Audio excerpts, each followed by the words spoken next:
우리 옆에 분들과 인사하시겠습니다. 성령 충만하십시오. 강하고 담대하십시오. 오늘은 디톡스의 시간이라는 제목으로 하나님의 말씀 증거하도록 하겠습니다. 우리가 이 땅을 살아가다 보면 사건 사고가 끊이지 않는다는 것을 느끼게 됩니다. 그런데 그 사건과 사고들이 일어날 때마다 이해되는 사건도 있지만 실제로 우리 인간의 머리로는 다 이해될 수가 없습니다. 왜 저런 어린아이가 무슨 죄가 있다고 죽을 병에 걸리나? 또 왜 저런 선량한 사람이 저런 어려움을 당해야 되나? 또 저렇게 믿음 좋은 가정에서 왜 저런 고난의 시련을 당해야 되는가? 우리는 다 이해할 수가 없습니다. 그래서 욥의 친구들과 똑같습니다. 이해가 되지 않으니까 자꾸 원인을 찾게 되는 일들이 벌어지게 된다는 것입니다. 예수님 당시에 빌라도가 통치할 때 갈릴리에서 학살 사건이 있었던 것 같습니다. 이스라엘 백성들은 절기 때마다 다 모이는데, 그래서 많을 때는요, 이제 제사로 양을 잡을 때 이 문서에 보면 22만 마리까지도 양을 잡았다고 합니다. 그러니까 엄청나게 많은 양을 죽이니까요, 그냥 예루살렘의 피바다가 되는 겁니다. 그리고 피가 막 철철 흘러 넘치는데, 그 예루살렘의 피가 흐를 때 거기에 사람들의 피를 섞었다는 겁니다. 그러니까 명절 기간에 학살 사건이 있었다는 것입니다. 갈릴리 사람들이요, 그 당시 이 저항이 강했던 사람들입니다. 그러니까 아마도 그 당시에 저항했던 일들이 있었던 것 같습니다. 그래서 학살하는 일들이 벌어졌습니다. 그때 몇몇 사람이 와서 예수님께 묻습니다. 예수님, 이게 도대체 누구 책임입니까? 아마도 이렇게 물었던 사람들은요, 기대하는 이 민족적인 시각이 있기 때문에 예수님께서 빌라도를 꾸짖어 주시기를 원했던 것 같습니다. 그리고 또 하나는 예수님은 능력이 있으신 분이니까 학살당한 사람들이 숨은 죄가 있기 때문에 그런 게 아닐까, 아마 이런 기대도 있었던 것 같습니다. 그러니까 둘 중에 하나라는 겁니다. 빌라도를 비난하든지 아니면 예수님은 능력이 있으시니까 너희가 모르는 죄가 있기 때문에 저런 일들이 벌어졌어, 그런 대답을 기대했다는 겁니다. 이 사람들의 지금 특징이 무엇인가 하면 객관입니다. 우리도 객관이라는 거 되게 좋아하죠. 객관이라는 걸 한자 그대로 풀면 손님의 눈입니다. 그러니까 손님의 눈으로 바라보는 것, 우리가 객관 참 좋아하는데 뭐든지 손님의 눈으로만 바라보면요, 나하고는 관계가 없게 됩니다. 구경꾼의 눈이 되는 겁니다. 그래서 우리가 객관이라고 하는 것이 좋기만 한 것은 아닙니다. 그때 예수님께서 뭐라고 말씀하시는가 하면 객관이 아니라 주관으로 내 눈으로 보라는 겁니다. 그게 남의 일만이 아니라 나 자신에게도 벌어질 수 있는 일이라고 생각하면 나에게 적용시키는 것이 더 중요하다는 것입니다. 왜 저 일이 저 사람에게 일어났나? 그게 아니라 왜 저 일이 나에게는 일어나지 않았나? 이렇게 적용을 시켜야 된다는 것, 나로부터 찾아야 된다는 것입니다. 1절부터 우리 3절까지 다 같이 한번 보시도록 하겠습니다. 1절부터 3절입니다. 시작. 그때 마침 두어 사람이 와서 빌라도가 어떤 갈릴리 사람들의 피를 그들의 제물에 섞은 일로 예수께 아뢰니 대답하여 이르시되, 너희는 이 갈릴리 사람들이 이같이 해 받음으로 다른 모든 갈릴리 사람보다 죄가 더 있는 줄 아느냐? 너희에게 이르노니 아니라 너희도 만일 회개하지 아니하면 다 이와 같이 망하리라. 그리고 예수님께서 묻지도 않았는데 당시에 시사성이 있었던 또 다른 사건 하나를 이야기를 하십니다. 실로암 망대 사건. 아마도 실로암 망대가 무너져가지고 18명의 사람이 죽었었던 것 같습니다. 근데 그때 그것도 마찬가지라는 겁니다. 사람들의 죄가 있어서 죽었다, 이렇게 생각하지 말고 그 일이 나에게도 벌어질 수 있는 일이다, 이렇게 생각을 해야 된다는 겁니다. 나에게 연결시키라. 왜 나는 죽지 않았나? 이걸 물어야 된다는 겁니다. 우리 4절과 5절도 다 같이 보시겠습니다. 시작. 또 실로암에서 망대가 무너져 치어 죽은 18사람이 예루살렘에 거한 다른 모든 사람보다 죄가 더 있는 줄 아느냐? 너희에게 이르노니 아니라. 너희도 만일 회개하지 아니하면 다 이와 같이 망하리라. 그래서 우리는요, 사건과 사고를 만나게 될 때 손님의 눈을 가지고 자꾸 원인을 찾으려고 그럽니다. 그리고 남의 일이라고만 생각을 한다는 겁니다. 그런데 오늘 예수님께서 우리에게 주시는 메시지가 무엇인가 하면 항상 나에게 물어야 된다는 것입니다. 내 일이라고 생각을 하면서 죽음을 맞이할 준비가 되었는가? 이게 핵심입니다. 이런 사건들을 보면서 나도 죽음을 맞이할 준비가 되어 있는가? 우리가 지금 다 이 땅에 살아있는데 살아있는 이유가 무엇인가 하면 주님께서 기회를 주시는 것입니다. 그래서 그 다음 이야기를 하시는데 무화과 나무를 심었는데 열매가 없습니다. 3년 동안 열매를 거두지 못해서 주인이 이제 찍어내서 죽이라 그랬더니 옆에 있던 농부가 이야기를 합니다. 1년만 더 기회를 주십시오. 다시 주어진 1년이라는 것입니다. 그러니까 우리가 살아있는 목적이 무엇인가 하면 우리 전부 다요, 다시 주어진 1년이라는 겁니다. 그래서 우리 삶 가운데 열매 맺는 모습이 있어야 된다는 것입니다. 8절과 9절 다 같이 보시도록 하겠습니다. 8절과 9절입니다. 시작. 대답하여 이르되 주인이여 금년에도 그대로 두소서. 내가 두릅하고 거름을 줄이니 이후에 만일 열매가 열면 좋거니와 그렇지 않으면 찍어버리소서 하였다 하시니라. 오늘 적용 메시지 첫 번째는 항상 우리에게요, 다시 주어진 1년입니다. 우리가 시간 앞에 서야 된다는 것입니다. 그래야 내 사건이 되고요, 내 문제가 되고 내가 하나님 앞에 서게 된다는 것입니다. 신학적으로는 종말론적이라고 표현을 합니다. 내 시간이요, 제한적이라는 겁니다. 다시 주어진 1년밖에 없다, 이렇게 생각을 하고 살아야 된다는 겁니다. 우리 인생이요, 그리 길지 않습니다. 다 천년 만년 살 것처럼 세상 가운데 살아가고 있지만 실제로는요 100년 미만을 사는 짧은 인생입니다. 또 우리 삶 가운데 사건과 사고가 생기면요 더 빨리 가게 됩니다. 그래서 우리에게 다시 주어진 기회라고 생각을 해야 된다는 겁니다. 내가 죽음 앞에 서게 됐을 때 죽음을 맞이할 준비가 되어 있는가, 이것을 늘 물을 줄 알아야 된다는 것입니다. 하나님께서요 우리에게 시간을 주신 이유가 무엇인가, 내가 누구인지를 물어봐야 됩니다. 우리 사람이요 참 묘합니다. 시간 앞에 섰을 때만 내가 누구인지를 묻습니다. 시간 앞에 섰을 때만 내 자신에 대한 인식이 생긴다는 겁니다. 그러지 않으면요 우리 다 세상에서요 정신없이 살아갑니다. 돈 앞에 서면요 자기가 누군지 모릅니다. 권력 앞에 서면요 자기가 누군지를 모릅니다. 인기 앞에 서면 거기에 정신이 다 팔려서 내가 누군지 모릅니다. 그렇게 자기가 누군지도 모른 채 정신없이 살아갑니다. 이걸 중독된 인생이라고 그럽니다. 그런데 묘한 것이 무엇인가 하면 시간 앞에 서면요 내가 보이고 비로소 하나님이 보입니다. 그래서 하나님께서 우리 인생 가운데 시시때때로 시간 앞에 서게 만드시는 겁니다. 그래야 중독되지 않는 인생 살게 된다는 겁니다. 독이 다 퍼져서요 중독되어져 있는데, 죽어가고 있는데 그것도 깨닫지 못하고 살아가는 인생들이 많이 있습니다. 그래서 주님께서 우리에게 말씀하시는 것이 무엇인가 하면 시간 앞에 서라는 겁니다.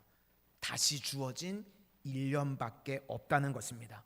시간 앞에 제한된 내 자신이 하나님 앞에 서게 되면요 나를 인식하게 됩니다. 내가 아무것도 아니라는 거, 그리고 하나님 앞에 서야 된다는 거, 하나님의 심판이 있다는 것. 그래서 반드시 우리가요 시간 앞에 서야 된다는 것입니다. 교만이 무엇인가? 교만은요 나를 모르는 겁니다. 내가 누군지를 모르는 겁니다. 반면에 겸손은요 나 자신을 아는 겁니다. 나의 뭘 아는가? 내가 제한적인 존재라는 걸 알고요, 또 하나님 앞에 서야 된다는 걸 아는 겁니다. 그게 나를 아는 것입니다.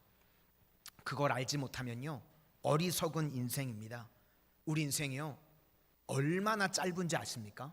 또 얼마나 간단한 줄 아십니까? 누가 호흡을 막아서요, 한 5분 정도만 우리가 숨을 쉬지 못하면 다 죽습니다. 그게 연약한 인간이라는 것입니다. 그래서 우리가 시간 앞에 선다는 건 겸손입니다. 우리가 다 겸손해야 이 땅에서 중독에서 벗어난 인생을 살게 된다는 것입니다. 나를 만나야 됩니다. 자기를 인식해야 되고 하나님을 인식해야 됩니다. 그래야 비로소 꺼지지 않는 불을 받게 되고요, 잠시 잠깐 생명 있는 동안에 사명 감당하는 인생으로, 또 세상이 담대히 나아갈 수 있는 인생으로 서게 된다는 것입니다. 그러므로 시간 앞에 서는 것이 중요합니다. 욥도 보시면요, 욥의 시련의 목적이 무엇인가? 시간 앞에 서게 만드신 겁니다. 그 자기의 고난 때문에요, 제한된 시간 앞에 서고 죽음 앞에 서고, 그때 비로소 욥이 하나님을 만나게 됩니다. 우리도 시간 앞에 설 때에만요, 자기 자신을 인식하고 하나님을 인식하고, 제한된 시간 앞에 설 때에만 비로소 중독에 빠진 인생에서 벗어나게 된다는 것입니다. 헛된 인생을 살지 않을 수 있다. 이것이 1차적인 목적입니다. 그럼 두 번째는, 우리가 세상에 중독이 됐으면 이제 해독 과정이 필요합니다. 어떻게 해독이 되는가? 하나님께서요, 우리 속에 있는 더러운 것들을요 다 쏟아내게 만드신다는 겁니다. 지금 예수님의 제자들이 손도 씻지 않고 밥을 먹으니까 와서 막 시비를 겁니다.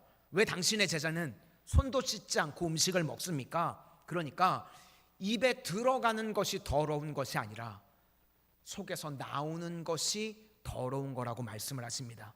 우리 속에요, 더러운 게 다 있습니다. 자기 신념, 자기 확신, 자기 생각, 다 자기 나름의 개똥 철학이 있고요, 자기 나름의 경험들이 다 있습니다. 그래서 그 위에는 하나님의 말씀과 꺼지지 않는 불이 들어갈 수 없다는 겁니다. 사실 모세도요, 그것을 빼내려고 40년 동안 광야의 시간을 보내게 하신 겁니다. 그래서 해독 과정, 빼내는 것을 보여주시기 위해서 회당장 모델 이야기를 하십니다. 회당장을 예수님이 만나셨어요. 거기서 기적 하나를 베푸십니다. 안식일에 병든 자를 고쳐주십니다. 원래 안식일의 목적이 무엇인가? 안식일의 내용이요, 출애굽기 20장에 한번 나오고 신명기 5장에 또 한번 나옵니다. 먼저 출애굽기 20장에 나오는 개념은요, 안식일은 복 받는 날입니다. 오늘 우리 성도님들 복 받으려고 나오신 거예요. 주무시다가 눈이 번쩍 뜨이시는 분이 계시는데, 그래서 예배의 자리에 나오기 전에는요, 세상에서 우리가 지쳐있고 낙심하고 힘들고 어려운 마음으로 왔을지라도 예배 가운데 복 받고 돌아갈 때는요, 기쁨으로, 평안으로, 확신으로 돌아가는 겁니다. 그게 출애굽기 20장에 나오는 겁니다. 하나님께서 우리에게 복 주셨다. 안식일은요, 복 받는 날입니다. 20장 11절에 복된 날이라, 복을 주시는 날입니다. 복이 무엇입니까? 위로부터 내려오는 은혜라는 겁니다. 그래서 구약에서는 복이라고 그러고 신약에서는 은혜라고 표현을 했습니다. 하나님께서 위로부터 우리에게 은혜로 채워주시는 날이라는 겁니다. 복 받고 은혜 받는 날. 그러니까 이 안식일은요, 모든 필요한 것이 내 안에서 나오는 것이 아니라 하나님께서 공급해 주신다는 겁니다. 내가 안식하면, 하나님께 맡기면 하나님께서 책임져 주시고 하나님께서 완성해 주신다. 복 받는 날이죠. 그리고 안식의 목적이 또 하나 무엇인가? 신명기 5장에 가면 너희들이 해방된다는 겁니다. 애굽에서 종되었던 너희들을 여호와의 강한 손과 편팔로 인도하여 내어서 해방시키셨다는 겁니다. 그러니까 구원받는 날입니다. 오늘 본문에 보시면 18년 동안 꼬부라져 있던 여인이 등장을 합니다. 이 여자 복 받아야 되죠. 하나님의 은혜를 받아야 됩니다. 구원이 무엇인가? 꼬부라져 있으면요, 펴지는 겁니다. 병이 들었으면요, 병이 낫는 겁니다. 가난하면요 부욕해 되는 거고요. 인생에 길이 막혀 있으면 열려 있는 겁니다. 하나님을 알지 못하면 하나님을 만나고 예수님을 믿어서 구원받는 것입니다. 그게 구원이고 그게 해방입니다. 오늘 예배의 자리에 나오신 우리 모든 성도님들도 병든 분들 병에서 노임을 받게 되기를 축원합니다. 가난한 분들 부욕해 되시기를 축원합니다. 인생에 막혀 있는 분들 계십니까? 뚫려지고 열려지는 은혜가 임하게 되시기를 축원하고, 무엇보다도 예수님을 알지 못하는 분들이 혹 계신다면 예수님을 만나 구원받는 은총의 역사가 임하게 되시기를 축원합니다. 그게 안식일이라는 겁니다. 안식일은요 해방되고 구원받고 복받는 날입니다. 그래서 18년 동안 꼬부라져 지금 있는 이 여인에게 필요한 것이 무엇인가? 안식이 필요한 것입니다. 안식일에 그에게 복 주시고 그를 구원시켜 주시는 것입니다. 그런데 지금 복 주시고 구원해 주시는 사건이 벌어졌더니 여자와 주변에 있는 사람들이 하나님께 영광을 돌리기 시작을 합니다. 10절부터 13절까지 우리 다 같이 보시겠습니다. 10절부터 13절입니다. 시작. 예수께서 안식일에 한 회당에서 가르치실 때에 18일 동안이나 귀신 들려 앓으며 꼬부라져 조금도 펴지 못하는 한 여자가 있더라. 예수께서 보시고 불러서 이르시되 여자여 내가 내 병에 놓였다 하시고 안수하시니 여자가 곧 펴고 하나님께 왕을 돌리는지라. 그러니까 예수님께서 지금 안식일에 하셔야 될 일을 하신 겁니다. 안식일은 복 주시고 안식일은 해방시키시고 구원시켜 주시는 날이기 때문에 이 여인을 해방시켜 주셨습니다. 구원이죠. 그런데 이 모습을 보면서요 회당장은 화를 내고 있습니다. 아니 6일 동안 와서 고침을 받지 왜 안식일에 와서 고침을 받느냐? 이 고침받는 것조차도 일로 생각을 합니다. 그러니까 회당장은요 안식일이 뭔지 목적 자체를 전혀 모르는 겁니다. 왜 그런가? 자기가 생각하고 있는 안식일은요 일 안 하고 노는 겁니다. 이해를 못하는 거죠. 출애굽에 나오는 축복이 뭔지도 모르는 거고 신명기에 나오는 구원의 개념이 뭔지도 이해하지 못하고 그냥 자기가 생각하는 안식일의 개념, 일 안 하고 노는 거, 아무것도 안 하는 거, 이게 전통적으로요 그냥 쭉 내려왔습니다. 맞지도 않는 건데 자기 생각에 틀리다고 생각을 하니까 예수님께 오히려 막 화를 내더라는 겁니다. 14절부터 17절까지 우리 다 같이 보시도록 하겠습니다. 14절부터 17절입니다. 시작. 회당장이 예수께서 안식일에 병 고치시는 것을 분내어 무리에게 이르되 일할 날이 엿새가 있으니 그동안에 와서 고침을 받을 것이요 안식일에는 하지 말 것이니라 하거늘 주께서 대답하여 이르시되 외식하는 자들아 너희가 각각 안식일에 자기의 소나 나귀를 외양간에서 풀어내어 이끌고 가서 물을 먹이지 아니하느냐? 그러면 18일 동안 사탄에게 매임받은 이 아브라함의 딸을 안식일에 이 매임에서 푸는 것이 합당하지 아니하냐? 예수께서 이 말씀을 하심에 모든 반대하는 자들은 부끄러워하고 온 무리는 그가 하시는 모든 영광스러운 일을 기뻐하니라. 그러니까 너희들도 안식일에 소나 양에게 물을 먹이지 않느냐, 또 구덩이에 빠졌으면 건져내지 않느냐, 그게 복이고 그게 구원입니다. 짐승에게는 그렇게 하면서 왜 사람에게는 그렇게 하지 않느냐고 말씀하시는 겁니다. 18년 동안 마귀에게 눌려있는 사람에게요 복 주시고 구원시켜 주신 거, 이거 기뻐해야 될 일입니다. 그런데 자기 생각에 맞지 않는다고요 화를 내고 있습니다.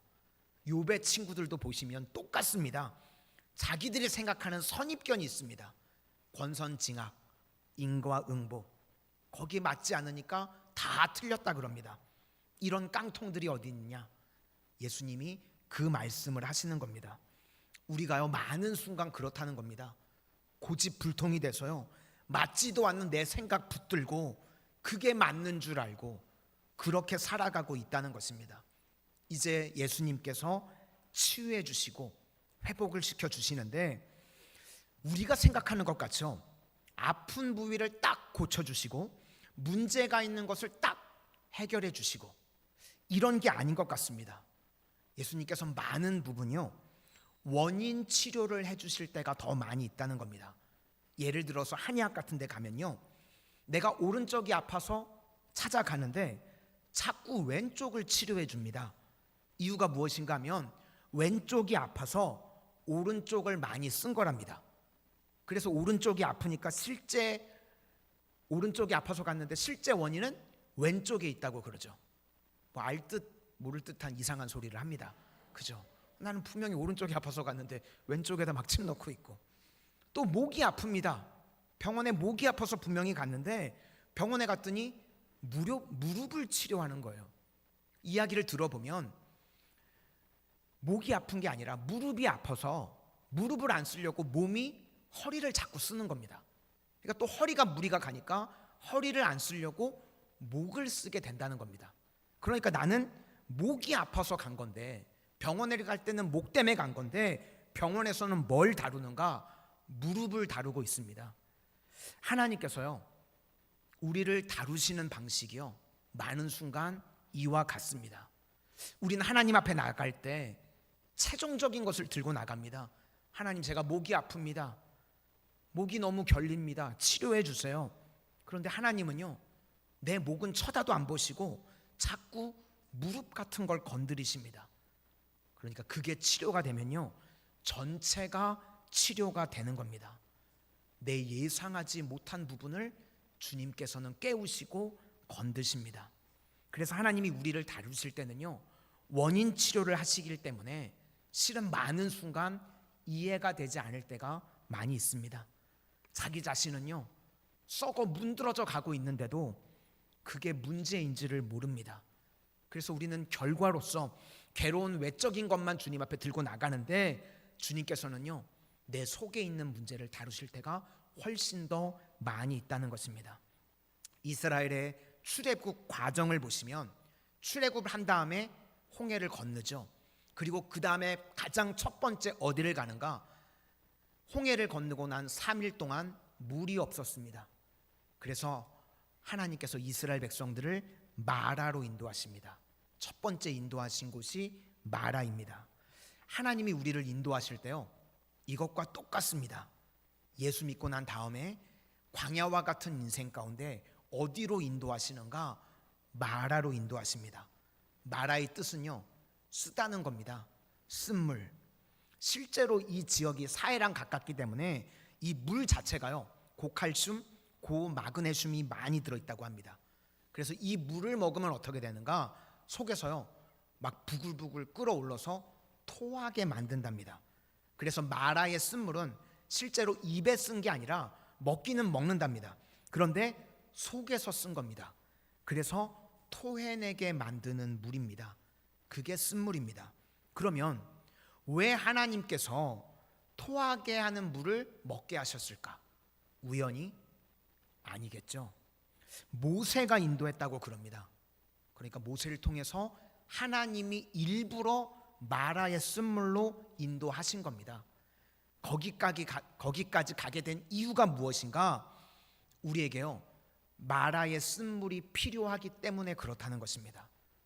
하나님 앞에서 우리가 쓰임받기 위해서는요, 반드시 토해냄의 과정이 있어야 된다는 겁니다. 그게 마라의 쓴물입니다. 이스라엘 백성들이 애굽에 살았습니다. 그래서 걸핏하면요, 애굽에 돌아가겠답니다. 애굽에 노예 근성이 있고요, 애굽에 향수가 있습니다. 세상적인 것들이 아직 그대로 남아 있습니다. 그래서 출애굽기 19장에 가면 이제 하나님의 백성으로 언약 백성이 되는 언약식을 하는데, 그 언약식이 있기 가장 처음에 할 일이 무엇인가? 마라의 쓴물을 통해서요, 먼저 토해내는 과정이 있었다는 겁니다. 이 토해냄, 요즘식으로 이야기하면 제일 비슷한 게요, 디톡스입니다. 우리 성도님들 디톡스 해보셨나요? 네, 뭐 살 빼는 데는 관심이 없나요? 디톡스가 무엇인가 하면 해독작용입니다. 몸 안에 있는 독소를요, 뽑아내는 겁니다. 저희 아내도 최근에 한동안 살 빼겠다고 디톡스를 했는데, 우리 몸 안에요 있는 독소들이 있어서요, 좋은 음식을 먹는 게 아니라 먼저 몸속에 있는 독소들을 빼내는 게 중요하다고 합니다. 그거 빼내기 전에는 아무리 몸에 좋은 게 들어가도요 소용이 없다는 겁니다. 주님께서 먼저 마라의 쓴물로 이끄셨어요. 쓴물을 통해서 속에 있는 것들을 토해내게 만드십니다. 이제 다 토해내고 난 다음에 어디로 이끄셨죠? 엘림으로 이끄셔서요 생수로 채우게 만드십니다. 그래서 그때 쓰인 단어가 여호와의 치료지요. 여호와 라파, 치료하시는 하나님. 하나님이 우리를 회복시켜 주실 때는 먼저 토해내게 하시고 그 다음에 채움이 있는 겁니다. 하나님께서 우리 인생 가운데 어떤 고난으로 이끌어 가실 때가 있습니다. 그 과정을 통해서요 나는 이해가 안 됩니다. 하나님 내게 왜 이러십니까? 근데 그 과정을 통해서 디톡스, 내 속에 있는 독들을요 하나님께서 빼내시는 겁니다. 젊은 청년들 중에요 나는 남자친구가 최고야 뭐 그러는 사람들이 있습니다. 남자친구의 물을 마시고 있습니다. 또 여자친구의 물을 마시는 겁니다. 저 사람 없이는 못 살아. 우리 성도님들 살아보셔서 아시죠? 사람으로 채워지나요? 처음에는 그렇게 멋있었던 남편이 원수라고 그러고 이제는, 그렇죠? 사람으로요 채워지지가 않습니다. 다 가짜입니다. 주님께서 그럴 때는요 우리 젊은이들 헤어지게 만드시더라고요. 헤어지는 게 뭐죠? 그 과정이 디톡스입니다. 토해내게 만드시는 거예요. 마라의 쓴물. 그러면 막 괴롭죠.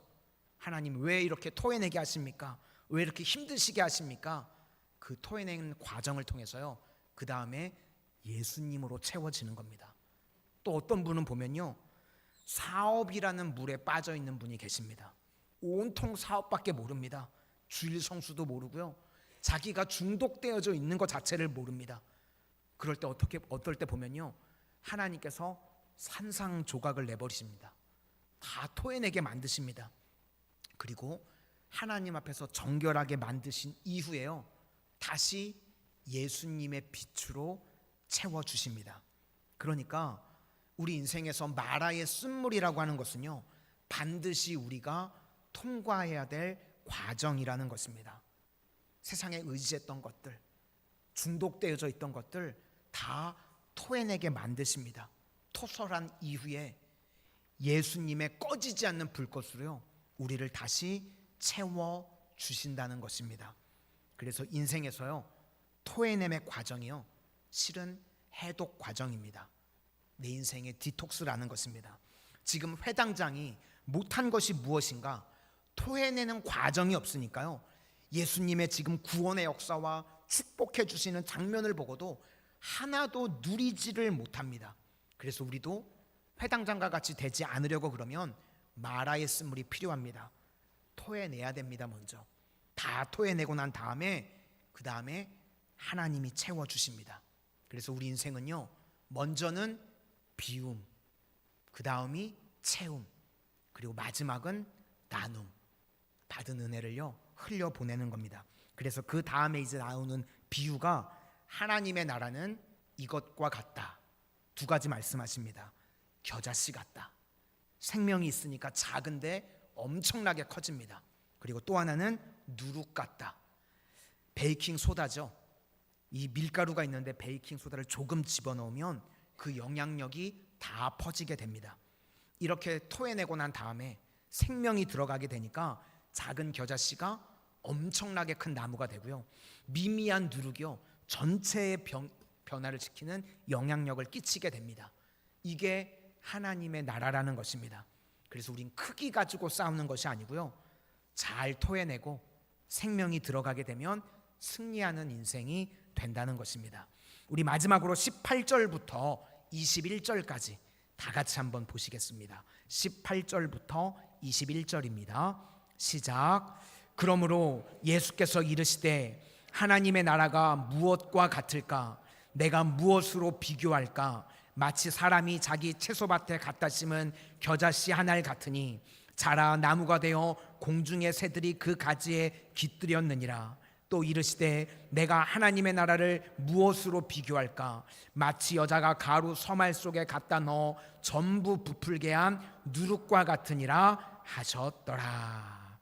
그래서 오늘 메시지는 우리가 많은 순간에요, 손님의 눈으로만 쳐다봅니다. 그래서 남의 이야기밖에 안 된다는 겁니다.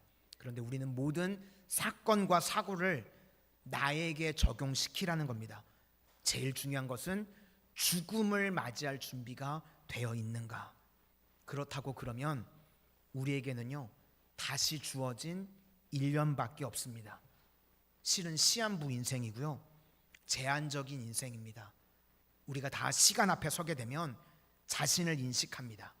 또 하나님을 인식하게 됩니다. 그러면 그때 비로소 중독에서 빠져나오게 된다는 것입니다. 이게 1차. 그러면 이제 해독 작용은 무엇인가? 주님께서 우리를 해독시켜 주시는데, 광야의 첫 번째는 토해냄입니다.